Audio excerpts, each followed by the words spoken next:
The twin moons of Kepler 442b cast their blue light across the forest floor. Dr. Yuna Kim walked slowly along the dirt path she had made over the past 2 years. Every evening she took this same walk. It helped her think. It helped her feel less alone on this strange world so far from Earth. Yuna stopped and looked up at the alien sky. The trees around her glowed with soft green light. Their leaves looked like tiny stars in the darkness. She had seen this sight 1,000 times, but it still made her smile. This planet was beautiful, even if it was not home. The research station was 1 mile behind her now. She could still see its bright lights through the trees. 200 humans lived there. They had come to study this world and learn about its plants and animals. Yuna was the team's expert on alien life forms. In 2 years, she had found many new species of bugs, small animals, and strange plants. But she had never seen anything really big. Nothing dangerous. The colony leaders said this was good news. It meant the humans were safe. They could build their homes and grow their food without worry. But sometimes Yuna wondered what else might be hiding in the deep forests. What creatures lived in places humans had never been? A strange sound made her stop walking. She turned her head and listened. There it was again, a soft crying noise. It sounded like a baby animal in pain. Yuna felt her heart beat faster. She had heard many animal sounds on this planet. Birds that sang like music boxes, insects that buzzed in harmony, small creatures that chirped like earth crickets. But this sound was different. It was full of sadness and fear. The crying came from her left, where the ground dropped down into a deep ravine. Yuna had never gone down there before. The rocks were steep and sharp. It looked dangerous. But the crying continued, and it pulled at her heart. I should go back, she said to herself. I should tell the others. But even as she said this, her feet began moving toward the ravine. The crying grew louder. Whatever was down there needed help. Yuna took out her flashlight and started down the rocky slope. She moved carefully, testing each step. The blue moonlight helped, but shadows hid many dangers. Loose rocks rolled under her boots. Sharp stones caught at her clothes. The crying stopped. Yuna froze. Had the animal heard her coming? Was it hiding now, or worse, had it died? She waited in the silence, hoping to hear the sound again. Then she saw it at the bottom of the ravine. Next to a large boulder, something small and silver moved in the shadows. Yuna pointed her flashlight toward it and gasped. The creature was about the size of a house cat, but it was like nothing she had ever seen. Its fur was silver blue and seemed to shine with its own light. Dark spots covered its body like the pattern on an earth leopard, but this animal had 6 legs instead of 4. And between its legs, Yuna could see thin skin that looked like small wings. The creature lifted its head and looked at her. Its eyes were large and golden, like amber jewels. They were full of intelligence and pain. Oh no, Yuna whispered. You're hurt. She could see now that one of the wing membranes was torn. Blood, dark purple in the alien moonlight, stained the silver fur. The creature must have fallen from somewhere high up. Maybe it had been trying to glide between the trees when something went wrong. The animal made the crying sound again. But now it was quieter, more careful. It watched Yuna with those bright golden eyes. She could see fear there, but also something else. Hope? Yuna knew she should not approach it. The rules were clear. Never touch alien animals. Never interfere with local wildlife. Always keep a safe distance. Always report new species to the research team first. But looking at this small, hurt creature, Yuna felt something stronger than rules. She felt the same thing she had felt as a child when she found injured birds in her grandmother's garden. The need to help. The need to heal. It's okay, she said softly. Her voice echoed in the ravine. I won't hurt you. She began to move closer, one slow step at a time. The creature watched her but did not run. When she was 3 feet away, she stopped and knelt down on the rocky ground. You're just a baby, aren't you? She said. Up close, she could see that the animal was very young. Its fur was still soft and fluffy. Its paws were too big for its body. Where's your mama? The creature tilted its head as if it was trying to understand her words, then it made a new sound. Not crying this time, but something like a purr mixed with a whistle. It was almost like it was trying to talk to her. Una smiled. "You're smart, aren't you? You know I'm trying to help." She reached into her backpack and took out her first aid kit. She also found some dried fruit from her lunch. She placed both on the ground between them. "I have some food," she said, "and I can help with that wing." The creature looked at the fruit, then at the medical supplies, then back at Una's face. It seemed to be thinking, making a decision. Finally, it took one small step toward her, then another. Una held very still. Her heart was pounding, but she kept her breathing calm and quiet. The creature came closer until it was just 1 foot away. This close, she could see every beautiful detail. The way its fur caught the moonlight, the delicate structure of its damaged wing, the trust growing in its golden eyes. "That's right," she whispered. "I'm a friend." The creature reached out with one small paw and gently touched her hand. In that moment, Una Kim had no idea that she had just made first contact with the most intelligent species on the planet. She did not know that this small act of kindness would change the future of humanity among the stars. She only knew that a baby animal was hurt and needed her help, and sometimes the most important moments in history begin with something as simple as that. The small creature's paw felt warm against Una's hand. Its fur was softer than anything she had ever touched. For a moment, neither of them moved. The only sounds were the gentle wind through the glowing trees and the creature's quiet breathing. Then, the animal pulled its paw back and looked at the dried fruit Una had placed on the ground. It sniffed the air carefully. Its nose twitched as it learned her scent. "Go ahead," Una said softly. "It's safe to eat." The creature picked up a small piece of fruit with its tiny claws. It examined it closely, then took a careful bite. Its golden eyes widened with surprise. The fruit must have tasted good because it quickly ate the rest. Una smiled. "You like that, don't you?" While the creature ate, she opened her first aid kit. She moved very slowly so she would not scare it. The torn wing membrane looked painful, but not too serious. With the right care, it would heal. "I need to clean this," she told the creature. "It might hurt a little, but I'll be gentle." The animal seemed to understand her tone. It held still while Una cleaned the wound with antiseptic. It made small whimpering sounds, but it did not try to run away. When she was finished, she put a thin bandage over the tear. "There," she said, "that should help." The creature looked at its bandaged wing, then at Una. It made that purring whistle sound again. This time it sounded like a thank you. Una sat back on her heels. Now that the immediate danger was over, she had to make a difficult choice. What should she do next? The rules of the colony were clear. Any new animal species had to be reported immediately. Director Minho Park would want to study the creature. The scientists would run tests. They would want to learn everything about it, but Una could already see how intelligent this animal was. It was not just a simple creature following instincts. It could think. It could make decisions. It had chosen to trust her.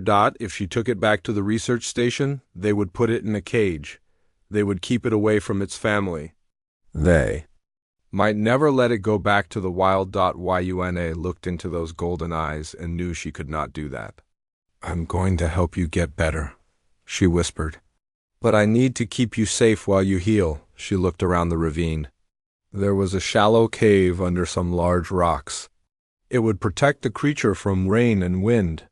It was also hidden from the path above. "Will you stay here tonight?" she asked. "I'll come back tomorrow with more food." The creature tilted its head. Then it walked slowly to the cave and looked back at her. It seemed to understand. Una left more fruit near the cave entrance. She also left a small water container from her kit. "I'll be back," she promised. The walk home felt very long.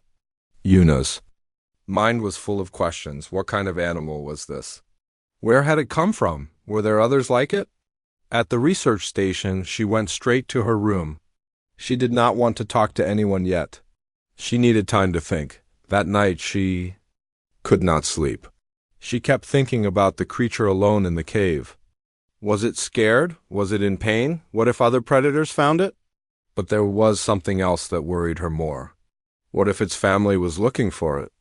The next morning, Yuna told her supervisor that she was doing field research in the eastern forest. This was not exactly a lie. She was studying something in the forest.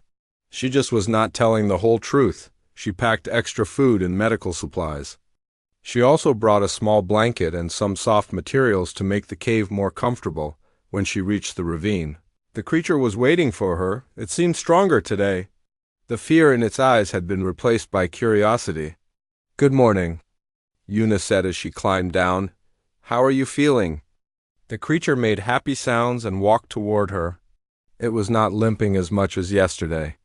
Its wing looked better too. Yuna spent an hour with it, checking its wounds and giving it food. She was amazed by how quickly it was learning. It already knew her voice. It came when she called. It even seemed to recognize some words. "You're very smart," she told it. "Much smarter than any animal I've ever met." As she watched it play with a small stone, an idea came to her. This creature needed a name. "I think I'll call you Bile," she said. The Korean word meant star, and it fit perfectly. The creature's silver fur sparkled like starlight, and its eyes shone like distant suns. Byel looked up when she said the name. It made a new sound, almost like it was trying to repeat the word. "Bile," Yuna said again, this time the sound bile. Maid was even closer to the name. It was definitely trying to copy her. Over the next week, Yuna visited every day. She brought food, changed bandages, and spent time talking to Bile. Each day, the little creature grew stronger and smarter. Bile learned to recognize different words. It could follow simple commands. It even seemed to understand when Yuna was sad or tired, making soft, comforting sounds until she felt better. But Yuna began to notice other things too. Strange sounds echoed through the forest at night. Deep musical calls that seemed to move from place to place. They always came from different directions, as if something was searching. During her visits, Bill would sometimes stop playing and listen to these distant sounds. Its ears would perk up, and it would make quiet calls in return. But the answers were always far away. Yuna's heart ached as she realized what was happening. Bile's family was looking for it. They were calling, hoping to hear its voice in response. "They miss you, don't they?"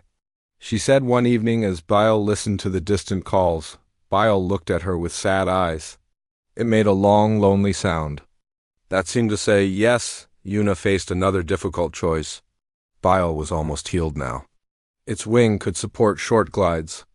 It was eating well and growing bigger every day, but it was also becoming attached to her. And she was becoming attached to it.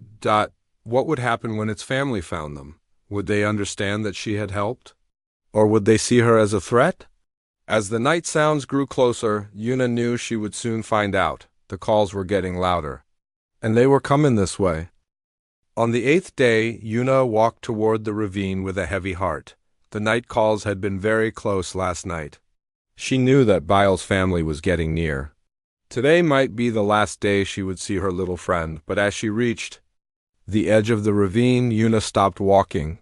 Her blood turned cold. There, standing over Bile's small form, was the largest predator she had ever seen. The creature was massive. It was as big as an earth tiger, but with the same 6 legs and wing membranes as Bile. Its silver-blue fur was darker than Bile's, with larger spots that seemed to move and shift in the morning light. When it looked up at Yuna, she saw the same golden eyes as Bile, but these were ancient and wise and powerful. This was Bile's mother. And she was magnificent and terrifying. The mother's fur rose up along her back. Low, rumbling sounds came from her throat. Her eyes never left Yuna's face. She was not attacking, but she was clearly ready to defend her child. Yuna's first instinct was to run. Every human survival instinct told her to get away from this dangerous predator as fast as possible. But then Bale saw her and made happy. Chirping sounds, the little creature ran toward Yuna, just like it had done every day for a week. It showed no fear of the tension between the two larger beings. To Bile, Yuna was a friend. Someone who brought food and comfort and healing. The mother watched this interaction with surprise. Her fur slowly settled back down. The rumbling sounds became quieter. Yuna knelt down slowly, keeping her eyes on the mother while Baal nuzzled against her hand. "Hello, beautiful one," she whispered to the mother. "I've been taking care of your baby." The mother creature tilted her massive head. She stepped closer, moving with grace that seemed impossible for something so large. Each step was silent. Each movement was perfectly controlled. When she was only a few feet away, the mother stopped and studied Yuna carefully. She sniffed the air, learning Yuna's scent. Her golden eyes looked at the bandage on Baal's wing, then at the medical supplies in Yuna's backpack. Yuna realized the mother was trying to understand what had happened. She could see intelligence in those eyes that was deeper than any animal she had ever encountered. "I found Baal hurt," Yuna said softly. "I helped heal the wing. I gave food and water. I kept Baal safe." The mother seemed to listen to every word, even though she could not understand the language. But tone of voice could speak across any species barrier. Love and care were universal. Slowly, carefully, Yuna reached into her backpack. The mother's eyes followed every movement. Yuna pulled out her remaining medical supplies and the last of her food. She placed them on the ground near Baal. "For your journey home," she said. Then she began to back away. It was time to let this family be together again. Her heart was breaking, but she knew it was right. But the mother did not leave. Instead, she approached the supplies and examined them carefully. She touched the bandages with one large paw. She sniffed the food. Then she did something that made Yuna gasp in wonder. The mother reached into a pouch that Yuna had not noticed before. From it, she pulled out a strange object and placed it carefully on the ground near Yuna's feet. It was a crystal, about the size of Yuna's fist. It was perfectly clear, but inside it were patterns that seemed to move and dance. When the morning light hit it, it threw rainbows across the rocks. The mother looked at Yuna, then at the crystal, then back at Yuna. The message was clear. This was a gift. A thank you. Then, with a low call to Baal, the mother turned and began to climb out of the ravine. Baal looked back at Yuna one last time. In its golden eyes, Yuna saw gratitude and something that might have been love. "Goodbye, little star," she whispered. Baal made one last chirping sound, then followed its mother up the rocks and into the forest. Yuna stood alone in the ravine, holding the crystal in her hands. She felt empty and full at the same time. Empty because her friend was gone. Full because she had done the right thing. As she climbed back up to the path, she noticed something strange. The crystal in her hands felt warm, and it seemed to be humming very softly, almost below the range of human hearing. Back at the research station, Yuna sat in her small lab and stared at the crystal.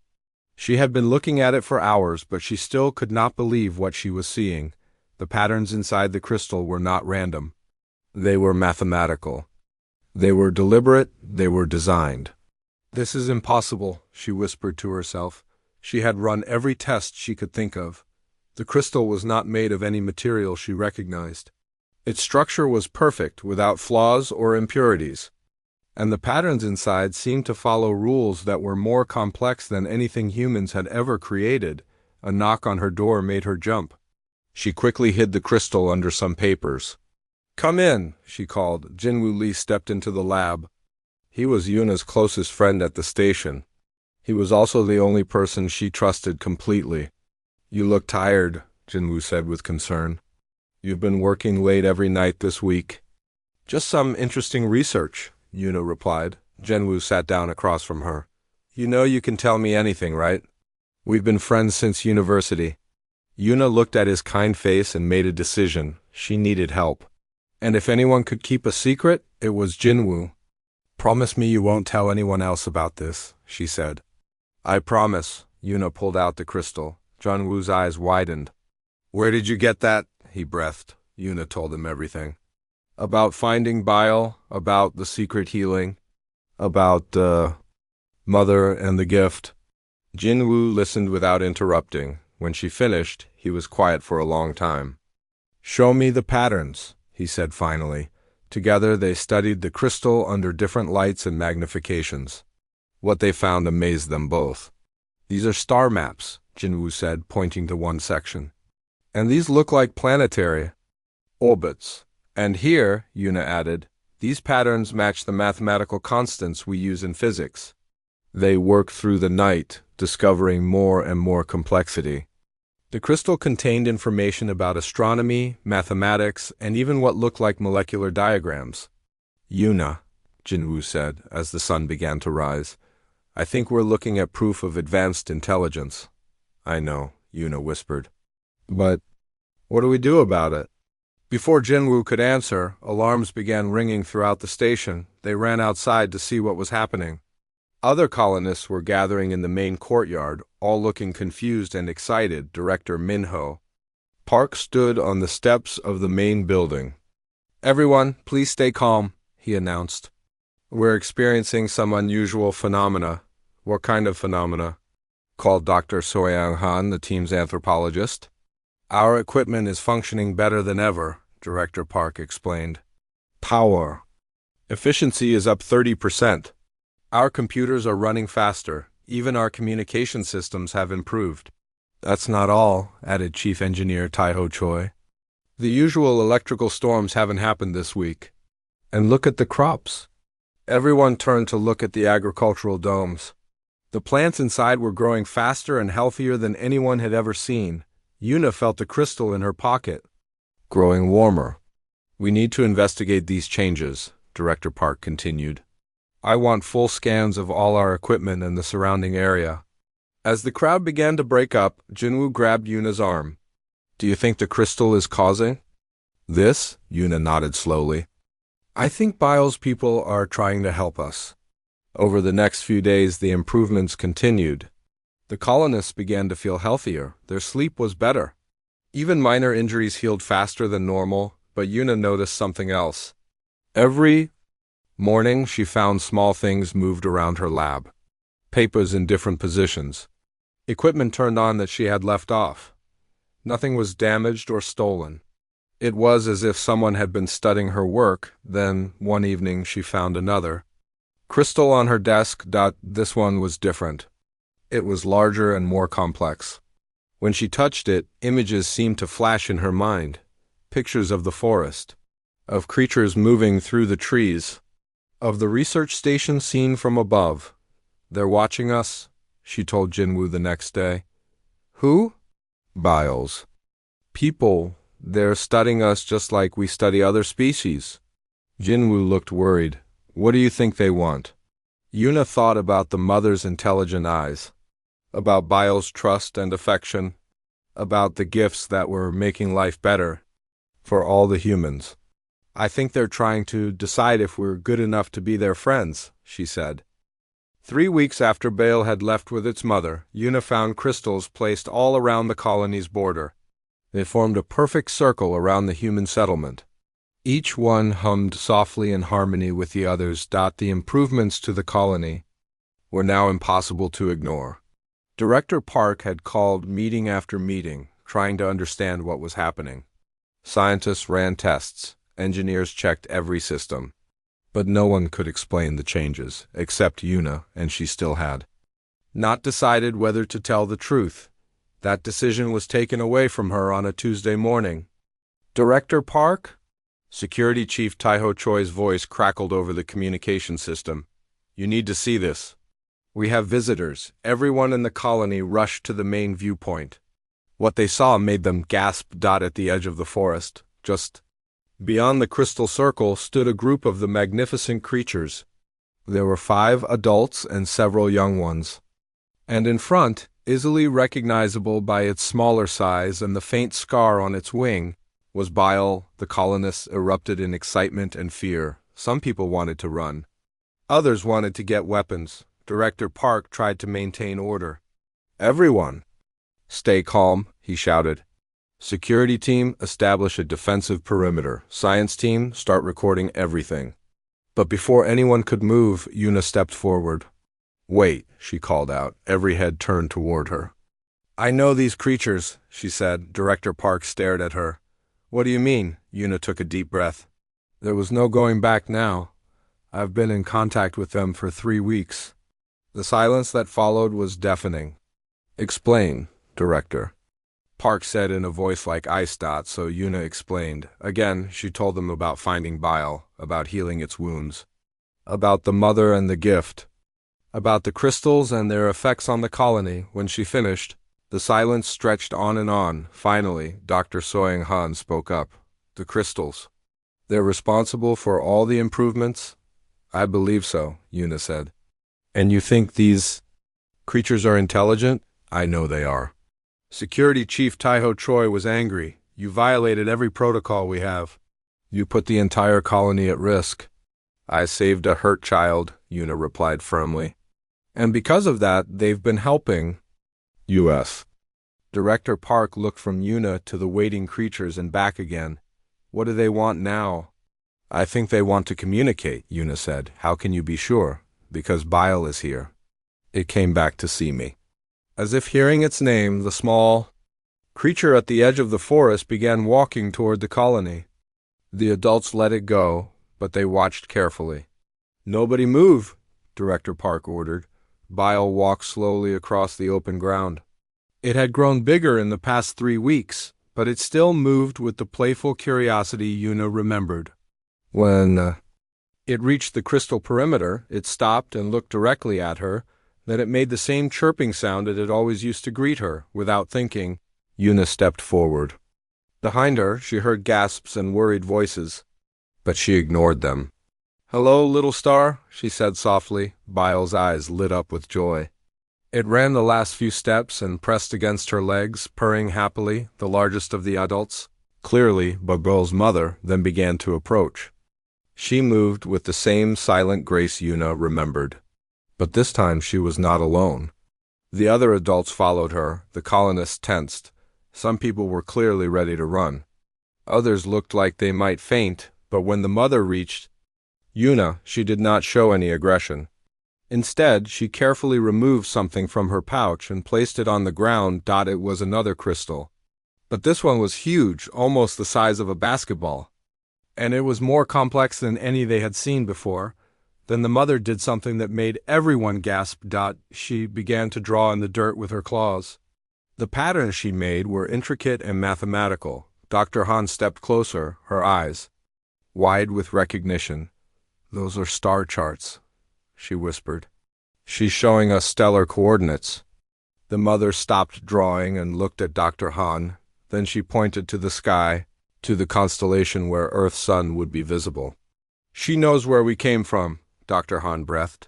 Director Park moved slowly forward. His face showed amazement and fear in equal measure. "Can you communicate with them?" he asked Yuna. Yuna knelt beside the large crystal.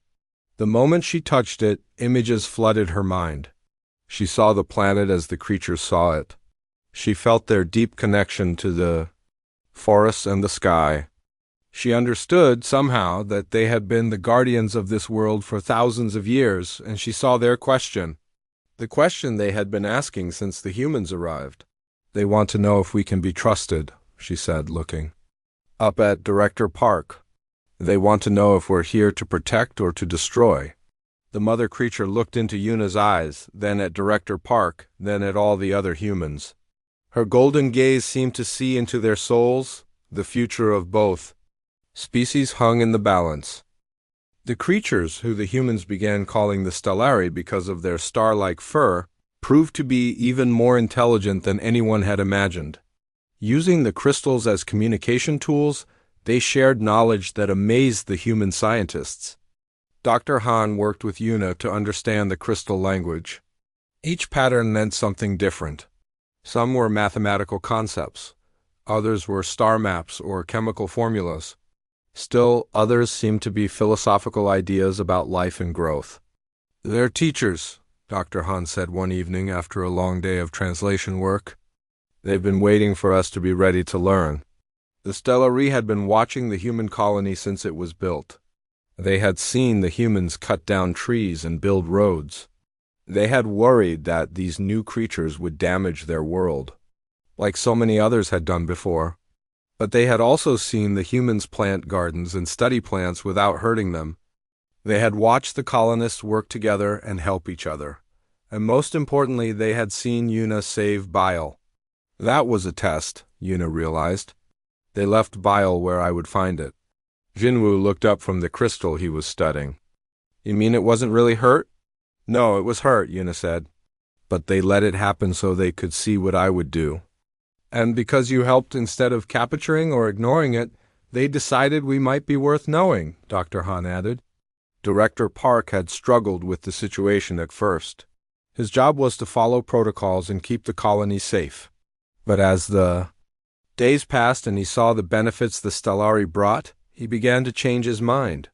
The crystals they shared improved everything. Power systems worked better. Crops grew faster and healthier. Even the weather seemed more gentle. The electrical storms that had plagued the region simply stopped happening. But the greatest gift was knowledge. The Stellari showed the humans how to build without destroying. They taught them to work with the planet's natural systems instead of fighting against them. They shared secrets of clean energy and sustainable growth, and in return the humans shared their own knowledge. They showed the Stellari human art and music. They explained human technology and philosophy. They told stories of Earth and the journey to the stars. Bile became the bridge between the species. It had learned to understand basic human words, and it could translate simple ideas between the crystals and human speech. It spent its days playing with human children and sleeping in the sunshine outside Yuna's lab. The creature had grown larger and more beautiful. Its wing had healed perfectly, and it could glide between the treetops with grace, but it always came back to the colony. It always came back to Yuna. I think it sees you as a second mother, Jinwoo said one day as they watched Bile play with some of the colony's children. Yuna smiled. And I love it like my own child. The mother Stellari, whom Yuna had named Nuri, meaning world in Korean, became the main communicator between the species. She was patient and wise, helping humans understand concepts that were completely new to them. Through the crystals, Nuri explained that the Stellari were not just the guardians of this one world. They protected many planets throughout the galaxy. They had been traveling between stars for thousands of years, always searching for worlds that needed their care. They had also been searching for other intelligent species who could join them in their work. She's offering us partnership, Dr. Han translated during one of their communication sessions. They want us to help them protect planets instead of just taking resources from them. Director Park looked around at the transformed colony. The buildings now seemed to grow from the landscape instead of sitting on top of it. Gardens and wild spaces were mixed together in perfect harmony. The humans lived better here than they ever had on Earth. What would that mean exactly? He asked. Nuri drew new patterns in the crystal. The images showed human and stellary working. Together, they showed damaged worlds being healed and dead planets brought back to life. They showed a future where intelligence was measured not by the ability to destroy, but by the power to protect and nurture. They're offering to teach us everything, Yuna said, her voice full of wonder. But only if we promise to use that knowledge to help, not to harm. The decision was not just for the colony to make. This was too important for one small group of humans to decide for all of humanity. Director Park sent messages to Earth explaining what had happened and asking for guidance. While they waited for a response, life in the colony continued to improve. Humans and Stellari worked together on projects. They shared meals and played games. The children of both species became friends. Yuna often sat in her favorite spot overlooking the colony with Nuri and Beale beside her. The research station had become something new. It was no longer just a human outpost on an alien world. It was a symbol of what two different species could accomplish together. We did it, she said to her companions one evening as they watched. The sunset paint the sky in brilliant colors. We proved that intelligence and compassion can work together. Bile made happy chirping sounds and snuggled closer to her side. Nuri created gentle humming patterns in her throat that seemed to say, yes. When the message from Earth finally came, it carried approval and amazement. Humanity was ready to join the Stellari in their mission across the stars. But it had all started with one simple act. A human woman had found a hurt creature in the woods and chosen to help instead of walking away. Sometimes the most important moments in history began with nothing more than kindness. As the stars came out overhead, Yuna thought about the future that was now possible. Humans and Stellari would travel together to new worlds. They would heal planets and protect life wherever they found it. And at the center of it all would be the lesson that Baal had taught them both, that love and trust could cross any barrier, that intelligence meant nothing without compassion, and that the greatest strength any species could have was the willingness to care for those who could not care for themselves. The universe was vast and full of wonders. And now, finally, humanity was ready to explore it not as conquerors, but as guardians. The small creature's paw felt warm against Yuna's hand. Its fur was softer than anything she had ever touched. For a moment, neither of them moved. The only sounds were the gentle wind through the glowing trees and the creature's quiet breathing.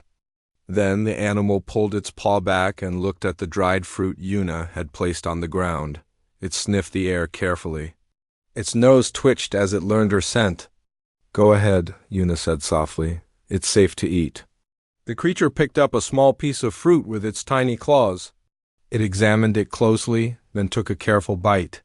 Its golden eyes widened with surprise. The fruit must have tasted good because it quickly ate the rest. Yuna smiled. "You like that, don't you?" While the creature ate, she opened her first aid kit. She moved very slowly so she would not scare it. The torn wing membrane looked painful, but not too serious. With the right care, it would heal. "I need to clean this," she told the creature. "It might hurt a little, but I'll be gentle." The animal seemed to understand her tone. It held still while Yuna cleaned the wound with antiseptic. It made small whimpering sounds, but it did not try to run away. When she was finished, she put a thin bandage over the tear. "There," she said. "That should help." The creature looked at its bandaged wing, then at Yuna. It made that purring whistle sound again. This time it sounded like a thank you. Yuna sat back on her heels. Now that the immediate danger was over, she had to make a difficult choice. What should she do? Next, the rules of the colony were clear. Any new animal species had to be reported immediately. Director Minho Park would want to study the creature. The scientists would run tests. They would want to learn everything about it. But Yuna could already see how intelligent this animal was. It was not just a simple creature following instincts. It could think, it could make decisions. It had chosen to trust her. If she took it back to the research station, they would put it in a cage. They would keep it away from its family. They might never let it go back to the wild. Yuna looked into those golden eyes and knew she could not do that. "I'm going to help you get better," she whispered. "But I need to keep you safe while you heal." She looked around the ravine. There was a shallow cave under some large rocks. It would protect the creature from rain and wind. It was also hidden from the path above. "Will you stay here tonight?" she asked. "I'll come back tomorrow with more food." The creature tilted its head. Then it walked slowly to the cave and looked back at her. It seemed to understand. Yuna left more fruit near the cave entrance. She also left a small water container from her kit. "I'll be back," she promised. The walk home felt very long. Yuna's mind was full of questions. What kind of animal was this? Where had it come from? Were there others like it? At the research station, she went straight to her room. She did not want to talk to anyone yet. She needed time to think. That night, she could not sleep. She kept thinking about the creature alone in the cave. Was it scared? Was it in pain? What if other predators found it? But there was something else that worried her more. What if its family was looking for it? The next morning, Yuna told her supervisor that she was doing field research in the eastern forest.